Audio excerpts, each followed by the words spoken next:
नमस्कार जय जगन्नाथ।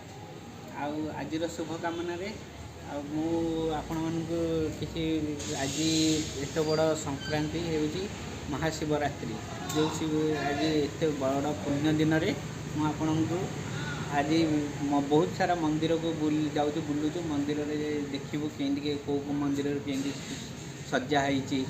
आज आम आसटे गोटे मंदिर आहरी केते गुड़े मंदिर विजिट करूँ सुंदर के सजाई कौन आहरी बहुत सारा आज ठाकुर पाखे कौ स्पेशल फूल लगे से फूल भी देखू आपन को चलते जा देखा मंदिर सब विजिट करिया केमी कौन सब साज सजा है।